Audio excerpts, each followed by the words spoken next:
बिस्मिल्लाहिर्रहमानिर्रहीम। अस्सलामुअलैकुम, मैं हूं सुंदस खान। शामिल करते हैं हेडलाइंस।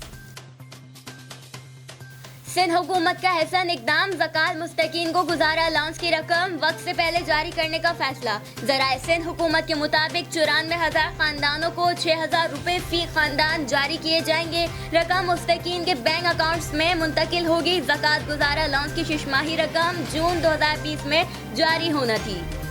लौदरा करोड़ पक्का में मूसलाधार बारिश और सालाबारी की वजह से सड़कें और गलियां नदी नालों की शक्ल इख्तियार कर गई। हर तरफ तौबा इस्तग़फ़ार के विर्द। प्याज और गंदम की फसलों को शदीद नुकसान पहुंचा। वक्फे से जारी या अल्लाह रहम की हर तरफ सदाएं।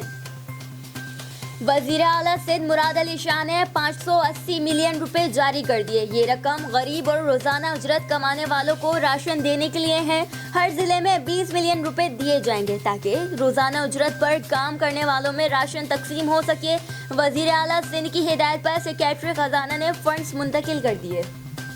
लौदरा में कोरोना वायरस के फैलाव के खिलाफ लॉकडाउन की हिमायत में तमाम मोटरवेज को बयान करदा ट्रैफिक के लिए आज से बंद कर दिया गया। हर किस्म के मुसाफिर बरदार गाड़ियों का दाखिला मुकम्मल बंद। माल बरदार, तेल की तरसील और ज़रूरी अशिया खुर्दनोश वाली गाड़ियों को कम से कम अमले के साथ दाखिले की इजाज़त होगी। निजी गाड़ियों को 2 या 2 से कम अफराद के साथ सफ़र करने की तसल्ली बख्श और तस्दीक करने के बाद दाखिले की इजाज़त होगी। फिलहाल इतना ही। मज़ीद खबरों और अपडेट्स के लिए विजिट कीजिए हमारी वेबसाइट csnlive.tv। इसके अलावा आप हमें फेसबुक और ट्विटर पर भी ज्वाइन कर सकते हैं। देखते रहिए CSN।